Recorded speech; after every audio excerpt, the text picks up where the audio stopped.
ಎಲ್ಲರಿಗೂ ನಮಸ್ಕಾರ ಸ್ನೇಹಿತರೆ. ನೀವು ಪ್ರತಿದಿನ ಬೆಳಿಗ್ಗೆ ಎದ್ದು ಮನೆ ಗುಡಿಸಿ ಹೊಸೆಯುವ ರಂಗೋಲಿ, ನೀವು ದೇವರ ಕೋಣೆಯಲ್ಲಿ ಹಚ್ಚುವ ಆ ಪುಟ್ಟ ದೀಪ, ಕಣ್ಣು ಮುಚ್ಚಿ ಕೈ ಮುಗಿದು ಬೇಡುವ ಆ 2 ನಿಮಿಷದ ಪ್ರಾರ್ಥನೆ, ಇವೆಲ್ಲವನ್ನ ನೀವು ಇದು ನನ್ನ ದಿನನಿತ್ಯದ ಕರ್ತವ್ಯ ಎಂದುಕೊಂಡು ಮಾಡುತ್ತಿರಬಹುದು. ಆದರೆ ನಿಮಗೆ ಗೊತ್ತಿಲ್ಲದ ಒಂದು ಅತಿ ದೊಡ್ಡ ಪವಾಡ ನಿಮ್ಮ ಮನೆಯಲ್ಲಿ ಆಗಿ ಹೋಗಿದೆ. ನೀವು ವರ್ಷಾನುಗಟ್ಟಲೆಯಿಂದ ಮಾಡುತ್ತಿರುವ ಆ ಸಣ್ಣ ಸಣ್ಣ ಪೂಜೆಗಳು, ನಿಮ್ಮ ಮೂಕ ಭಕ್ತಿ, ನಿಮ್ಮ ಕಣ್ಣೀರು ಇವೆಲ್ಲವೂ ಸೇರಿ ನಿಮ್ಮ ಮನೆಯ ಆ 4 ಗೋಡೆಗಳನ್ನು, ಇಟ್ಟಿಗೆ ಸಿಮೆಂಟು ಆ ಕಟ್ಟಡವನ್ನು ಸಾಕ್ಷಾತ್ ದೇವಸ್ಥಾನದ ಗರ್ಭಗುಡಿಯಾಗಿ ರೂಪಾಂತರಗೊಳಿಸಿದೆ. ಹೌದು, ದೇವಸ್ಥಾನದಲ್ಲಿ ಗುಡಿ ಕಟ್ಟಿ ಕಳಸವಿಟ್ಟು ಮಂತ್ರ ಹೇಳಿ ಪ್ರಾಣ ಪ್ರತಿಷ್ಠಾಪನೆ ಮಾಡಿದರೆ ನಿಮ್ಮ ಮನೆಯಲ್ಲಿ ನಿಮ್ಮ ದಿನನಿತ್ಯದ ನಿಸ್ವಾರ್ಥ ಆಚರಣೆಗಳೇ ಪ್ರಾಣ ಪ್ರತಿಷ್ಠಾಪನೆ ಮಾಡಿವೆ. ಆ ಜಗನ್ಮಾತೆ ಈಗ ದೇವಸ್ಥಾನವನ್ನು ಬಿಟ್ಟು ನಿಮ್ಮ ಮನೆಯಲ್ಲಿ ಶಾಶ್ವತವಾಗಿ ನೆಲೆಸಿದ್ದಾರೆ. ನಿಮಗೆ ಆಶ್ಚರ್ಯವಾಗುತ್ತಿದೆಯೇ? ನನ್ನಂತಹ ಸಾಮಾನ್ಯ ಮನುಷ್ಯನ ಮನೆಯಲ್ಲಿ ದೇವರು ಇರುತ್ತಾನ ಎಂದು ಅನಿಸುತ್ತಿದೆಯೇ? ಖಂಡಿತ ಇರುತ್ತಾನೆ.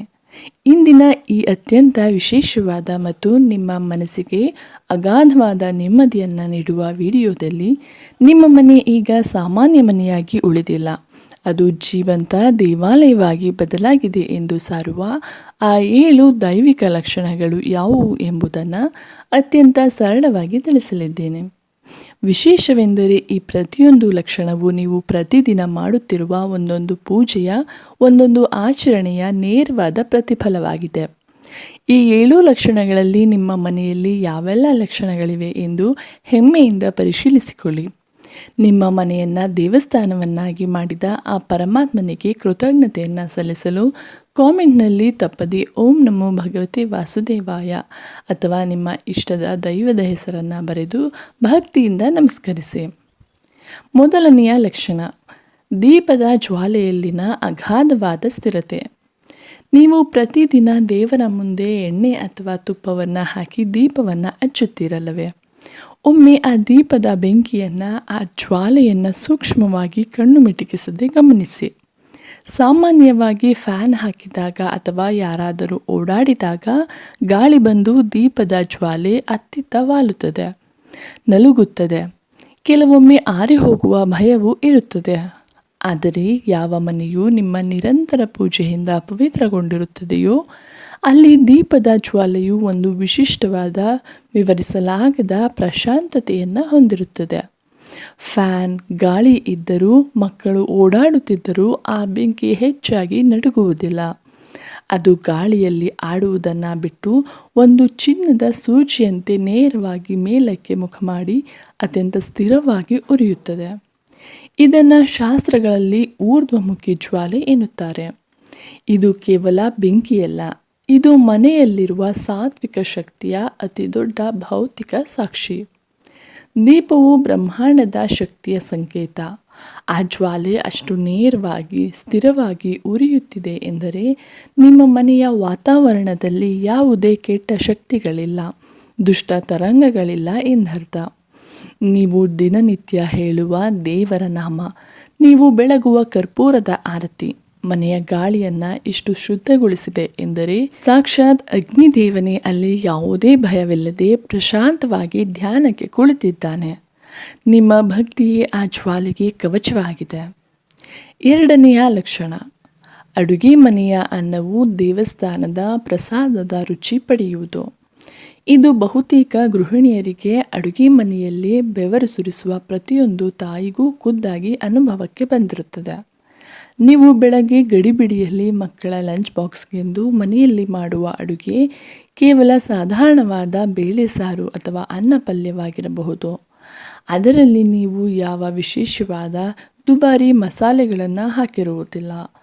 ಆದರೂ ಆ ಅಡುಗೆಯನ್ನು ತಿಂದವರು ಇವತ್ತು ಅಡುಗೆ ಬಹಳ ಅದ್ಭುತವಾಗಿದೆ, ಒಂಥರ ದೇವಸ್ಥಾನದ ಪ್ರಸಾದ ತಿಂದ ಹಾಗೆ ಅನಿಸುತ್ತಿದೆ ಎಂದು ಹೇಳಿದ್ದಾರೆಯೇ? ಎಷ್ಟೇ ಕಡಿಮೆ ಪದಾರ್ಥಗಳಿದ್ದರೂ ಅಡುಗೆ ಅದ್ಭುತವಾಗಿ ಮೂಡಿಬರುತ್ತದೆಯೇ ಮತ್ತು ಬೇಗನೆ ಕೆಟ್ಟು ಹೋಗುವುದಿಲ್ಲವೇ? ಮನೆ ದೇವಸ್ಥಾನವಾಗಿದೆ ಎನ್ನುವುದಕ್ಕೆ ಇದಕ್ಕಿಂತ ದೊಡ್ಡ ಸಾಕ್ಷಿ ಬೇರೊಂದಿಲ್ಲ. ದೇವಸ್ಥಾನದ ಅಡುಗೆ ಭಟ್ಟರು ವಿಶೇಷ ಮಸಾಲೆ ಹಾಕುವುದಿಲ್ಲ. ಅಲ್ಲಿರುವ ದೈವಿಕ ಶಕ್ತಿ ಆ ಅನ್ನಕ್ಕೆ ರುಚಿಯನ್ನು ಕೊಡುತ್ತದೆ. ಅದೇ ಶಕ್ತಿ ಈಗ ನಿಮ್ಮ ಅಡುಗೆ ಮನೆಗೂ ಬಂದಿದೆ. ಇದು ನಿಮ್ಮ ಮನೆಯ ಅಡುಗೆ ಮನೆಯಲ್ಲಿ ನಡೆಯುವ ನಿಮ್ಮ ಶುದ್ಧ ಭಾವನೆಯ ಪ್ರತಿಫಲ. ನೀವು ಅಡುಗೆ ಮಾಡುವಾಗ ಭಗವಂತನನ್ನು ಸ್ಮರಿಸುತ್ತಾ ನಿಮ್ಮ ಕುಟುಂಬದವರ ಮೇಲಿನ ಕಾಳಜಿಯಿಂದ ಇದು ದೇವರಿಗೆ ನೈವೇದ್ಯ, ನನ್ನ ಕುಟುಂಬಕ್ಕೆ ಪ್ರಸಾದ ಎಂಬ ಶುದ್ಧ ಅಂತಃಕರಣದಿಂದ ಅಡುಗೆ ಮಾಡಿದ್ದೀರಿ.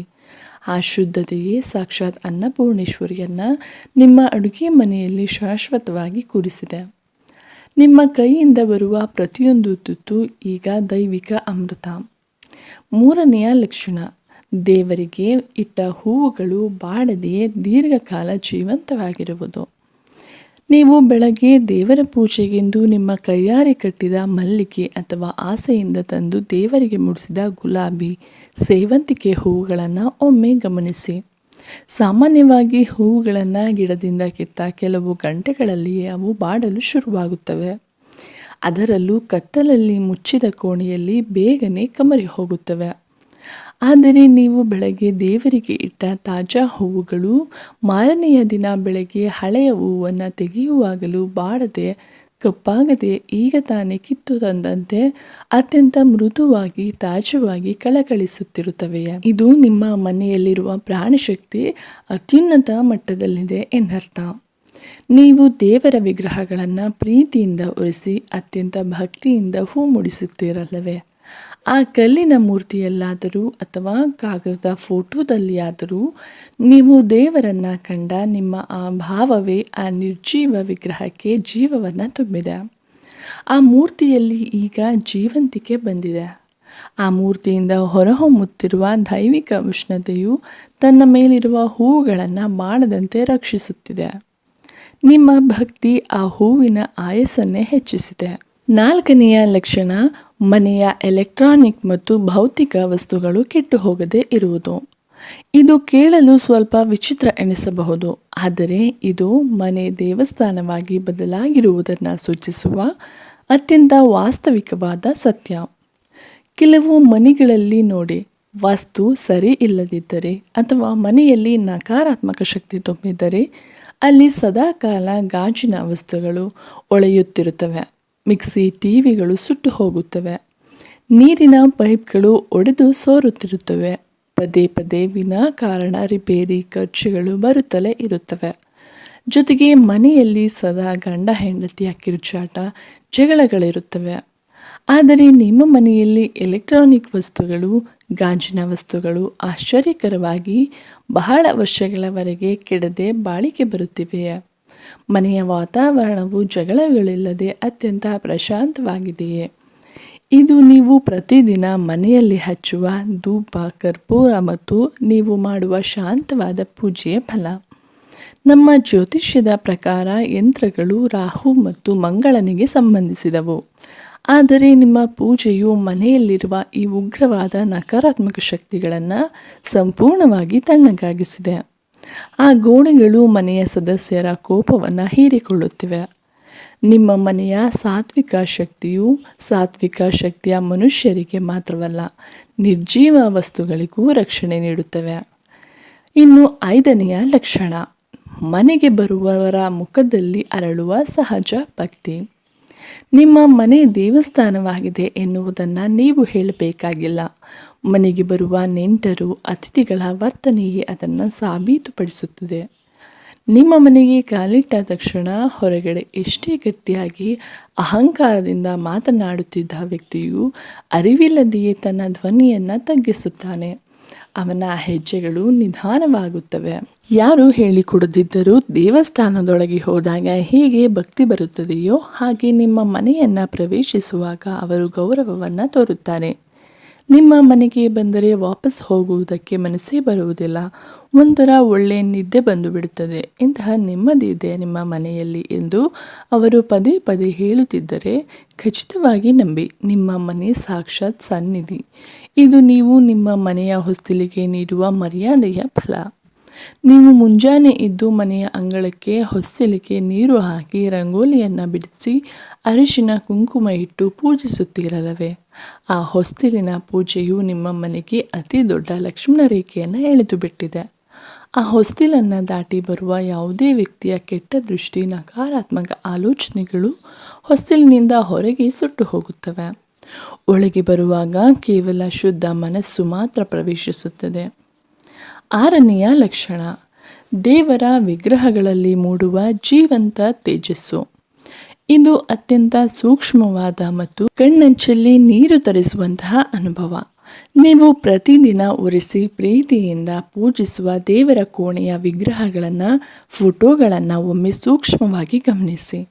ಆ ವಿಗ್ರಹಗಳು ಈಗ ಕೇವಲ ನಿರ್ಜೀವ ಕಾಗದ ಅಥವಾ ಕಲ್ಲಿನ ಚಿತ್ರಗಳಾಗಿ ಉಳಿದಿಲ್ಲ. ಅವುಗಳಿಂದ ಒಂದು ವಿಶಿಷ್ಟವಾದ ಬೆಳಕು, ಒಂದು ತೇಜಸ್ಸು ಹೊಮ್ಮುತ್ತಿರುವುದನ್ನು ನೀವು ಕಾಣಬಹುದು. ದೀಪದ ಬೆಳಕಿನಲ್ಲಿ ಆ ಮೂರ್ತಿಗಳ ಕಣ್ಣುಗಳು ಜೀವಂತವಾಗಿರುತ್ತವೆ. ಆ ಭಗವಂತನು ನಿಮ್ಮನ್ನು ಅತ್ಯಂತ ವಾತ್ಸಲ್ಯದಿಂದ, ಪ್ರೀತಿಯಿಂದ ನೋಡಿ ಮುಗುಳು ನಗುತ್ತಿರುವಂತೆ ನಿಮಗೆ ಸ್ಪಷ್ಟವಾಗಿ ಅರಿವಾಗುತ್ತದೆ. ನೀವು ಪೂಜೆಗೆ ಬಳಸುವ ದೀಪ, ಗಂಟೆ, ತಾಮ್ರದ ಪಾತ್ರೆಗಳು ಕೂಡ ದೇವಾಲಯದ ಪವಿತ್ರ ವಸ್ತುಗಳಂತೆ ಭಾಸವಾಗುತ್ತವೆ. ಇದು ನೀವು ಆ ದೇವರಿಗೆ ಹಚ್ಚುವ ಗಂಧ ಮತ್ತು ಕುಂಕುಮ ಹಾಗೂ ನಿಮ್ಮ ಕಣ್ಣೀರಿನ ಭಕ್ತಿಯ ಫಲ. ನೀವು ಪ್ರತಿದಿನ ಮುಂಜಾನೆ ಸ್ನಾನ ಮಾಡಿ ಶುದ್ಧ ಮನಸ್ಸಿನಿಂದ ಆ ವಿಗ್ರಹಗಳಿಗೆ ಕುಂಕುಮವನ್ನಿಟ್ಟು ಅಲಂಕಾರ ಮಾಡುವಾಗ ನಿಮ್ಮ ಬೆರಳುಗಳ ಮೂಲಕ ನಿಮ್ಮ ಆತ್ಮದ ಶಕ್ತಿ ಆ ವಿಗ್ರಹಗಳಿಗೆ ಸೇರುತ್ತದೆ. ಕಲ್ಲಿನಲ್ಲಿ ದೇವರನ್ನು ಕಾಣುವ ನಿಮ್ಮ ಆ ಭಾವವೇ ಆ ನಿರ್ಜೀವ ವಸ್ತುವಿಗೆ ಜೀವವನ್ನು ತುಂಬಿದೆ. 8ನೆಯ ಲಕ್ಷಣ, ಧಣಿವಿಲ್ಲದ ಸೇವೆ ಮತ್ತು ದೈವಿಕ ನಿದ್ರೆ. ಇವೆಲ್ಲದರ ಕಿರೀಟದಂತೆ ಇರುವ ಅಂತಿಮ ಲಕ್ಷಣವೆಂದರೆ ನಿಮ್ಮ ಮನಸ್ಸಿನಲ್ಲಿ ಆಗಿರುವ ಅಗಾಧವಾದ ಬದಲಾವಣೆ. ಮುಂಚೆ ಕಸಗುಡಿಸುವುದು, ಪಾತ್ರೆ ತೊಳೆಯುವುದು, ಎಲ್ಲರಿಗೂ ಬಡಿಸುವುದು ಎಂದರೆ ನಿಮಗೆ ಕಷ್ಟ ಅನಿಸುತ್ತಿತ್ತು, ಆಯಾಸವಾಗುತ್ತಿತ್ತು. ನಾನೊಬ್ಬನೇ ಇಷ್ಟು ಅಂತ ಕಷ್ಟಪಡಲಿ ಎಂಬ ಬೇಸರವಿತ್ತು. ಆದರೆ ಈಗ ಆ ಆಯಾಸವಿಲ್ಲ. ಕಸಗುಡಿಸುವುದು ಎಂದರೆ ದೇವಸ್ಥಾನದ ಪ್ರಾಂಗಣವನ್ನು ಸ್ವಚ್ಛಗೊಳಿಸಿದಂತೆ. ಮನೆ ಕೆಲಸಗಳೆಲ್ಲ ದೇವರಿಗೆ ಮಾಡುವ ನಿಷ್ಕಾಮ ಸೇವೆಯಾಗಿ ಬದಲಾಗಿದೆ ಮತ್ತು ರಾತ್ರಿ ಮಲಗಿದಾಗ ಯಾವ ಕೆಟ್ಟ ಕನಸುಗಳಿಲ್ಲದೆ ಚಿಕ್ಕ ಮಗುವಿನಂತೆ ಪ್ರಶಾಂತವಾದ ಗಾಢವಾದ ನಿದ್ರೆ ನಿಮಗೆ ಬರುತ್ತಿದೆ. ಇದು ನಿಮ್ಮ ಶರಣಾಗತಿಯ ಫಲ. ನನ್ನಿಂದೇನೂ ಆಗುವುದಿಲ್ಲ, ಭಗವಂತ ಮಾಡುವುದೆಲ್ಲವೂ ನೀನೇ, ಕೃಷ್ಣಾರ್ಪಣಮಸ್ತು ಎಂದು ನಿಮ್ಮ ಅಹಂಕಾರವನ್ನು ದೇವರ ಪಾದದ ಬಳಿ ಇಟ್ಟಿರಲ್ಲವೇ? ಆ ಶರಣಾಗತಿಯಿಂದಾಗಿ ಆ ಪರಮಾತ್ಮನು ನಿಮ್ಮ ಮನೆಯ ಭಾರವನ್ನು, ನಿಮ್ಮ ಮನಸ್ಸಿನ ಭಾರವನ್ನು ತಾನು ಹೊತ್ತುಕೊಂಡಿದ್ದಾನೆ. ಹಾಗಾಗಿಯೇ ನಿಮಗೆ ಆಯಾಸವಿಲ್ಲದ ನೆಮ್ಮದಿಯ ಬದುಕು ಸಿಕ್ಕಿದೆ. ಸ್ನೇಹಿತರೆ, ಇಂದಿನಿಂದ ನಿಮ್ಮ ಮನೆಯನ್ನು ಕೇವಲ ಸಾಮಾನ್ಯ ಮನೆ ಎಂದು ಕರೆಯಬೇಡಿ. ಆ ಭಗವಂತನು ನಿಮ್ಮ ವರ್ಷಗಳ ಮೂಕ ಪ್ರಾರ್ಥನೆಗೆ, ನಿಮ್ಮ ನಿಸ್ವಾರ್ಥ ಆಚರಣೆಗಳಿಗೆ ಒಲಿದು ನಿಮ್ಮ ಮನೆಯನ್ನೇ ತನ್ನ ಶಾಶ್ವತ ವಿಳಾಸವನ್ನಾಗಿ ಮಾಡಿಕೊಂಡಿದ್ದಾನೆ. ನೀವು ಈಗ ಕೇವಲ ಗೃಹಸ್ಥರಲ್ಲ, ನೀವು ಒಂದು ಪವಿತ್ರವಾದ ಸನ್ನಿಧಿಯ ರಕ್ಷಕರು. ನಿಮ್ಮ ಮನೆಯೊಳಗಿರುವ ಆ ದೈವಿಕ ಬೆಳಕು, ಬ್ರಹ್ಮಾಂಡದ ಶಕ್ತಿಯು ನಿಮ್ಮ ಇಡೀ ಕುಟುಂಬವನ್ನು ಸದಾಕಾಲ ರಕ್ಷಿಸುತ್ತದೆ ಮತ್ತು ಈ ಜಗತ್ತಿಗೆ ಬೆಳಕನ್ನು ನೀಡುತ್ತದೆ. ನಿಮ್ಮ ಆ ಭಕ್ತಿಗೆ, ನೀವು ಪ್ರತಿದಿನ ಮಾಡುವ ಆ ನಿಸ್ವಾರ್ಥ ಪೂಜೆಗೆ ನನ್ನದೊಂದು ಸಾಷ್ಟಾಂಗ ನಮಸ್ಕಾರ. ನಿಮ್ಮ ಮನೆ ಎಂಬ ದೇವಾಲಯದಲ್ಲಿ ಸದಾಕಾಲ ಆ ಜಗನ್ಮಾತೆಯ ಕೃಪಾ ಕಟಾಕ್ಷ ನೆಲೆಸಿರಲಿ. ಈ ಶಾಂತಿ, ನೆಮ್ಮದಿ ನಿಮ್ಮ ಮುಂದಿನ ವಂಶಕ್ಕೂ ದಕ್ಕಲಿ. ಈ ಅತ್ಯಮೂಲ್ಯವಾದ ವಿಡಿಯೋ ನಿಮ್ಮ ಹೃದಯವನ್ನು ತಟ್ಟಿದರೆ ಈಗಲೇ ಲೈಕ್ ಮಾಡಿ ಹಾಗೂ ನಿಮ್ಮ ಸ್ನೇಹಿತರಿಗೆ ಈ ವಿಡಿಯೋವನ್ನು ಶೇರ್ ಮಾಡಿ. ಮುಂದಿನ ವಿಡಿಯೋ ಜೊತೆ ಭೇಟಿಯಾಗೋಣ. ಎಲ್ಲರಿಗೂ ಧನ್ಯವಾದಗಳು.